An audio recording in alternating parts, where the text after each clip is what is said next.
Des extrémistes musulmans acceptent Jésus ceci, après avoir vu des anges protéger un chrétien de leur attaque.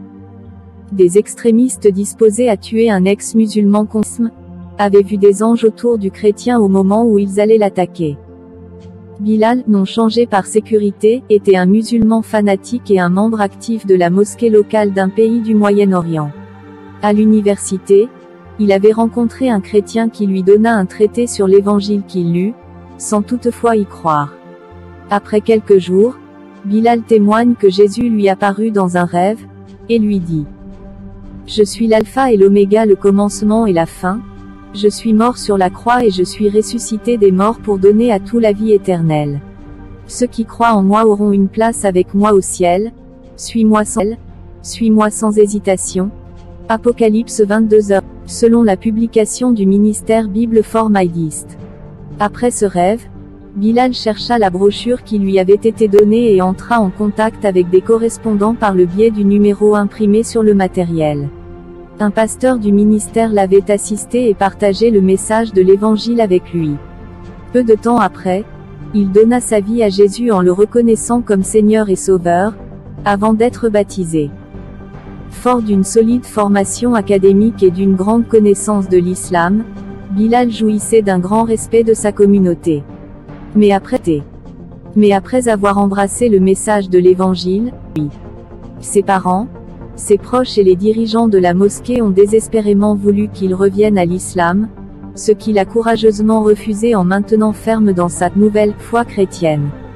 Devant son refus de revenir, il a été excommunié de la mosquée. Tous l'ont rejeté, y compris sa propre famille, le considérant dorénavant comme un ennemi dangereux. Après cela, Bilal avait tout de même réaffirmé sa foi et commençait à se rendre dans le désert la nuit pour prier.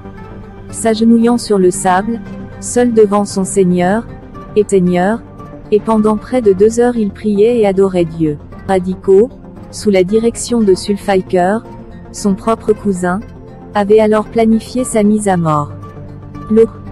L'occasion propice serait de le tuer dans le désert, pour prier. Arrivé dans le désert, il s'était élancé pour attaquer Bilal, qui, au loin, commençait sa prière. C'est à ce moment le retour de Bilal pour le protéger de ses assaillants, qui, à la vue de cette scène, s'enfuirent effrayés.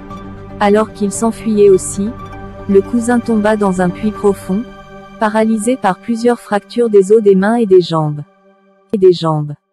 Bilal, qui ne s'était pas rendu compte de ce que mettre de lui, acheva sa prière et ses louanges et partit. Sur le chemin du retour, il trouva le puits dans lequel son cousin était tombé. Sulfyker, effrayé, pensait que son cousin venait le tuer, supplia pour sa vie. Mais Bilal, ne comprenant toujours pas la situation, emmenait son cousin à l'hôpital. Il se dit que c'était le moment de partager le message de l'évangile avec son cousin. Ce dernier à son tour lui raconta de ce qui s'était produit la nuit avant sa chute dans le puits. Honteux, il confessa ses péchés et donna sa vie, à son tour, à Jésus-Christ en le reconnaissant comme son Seigneur et Sauveur.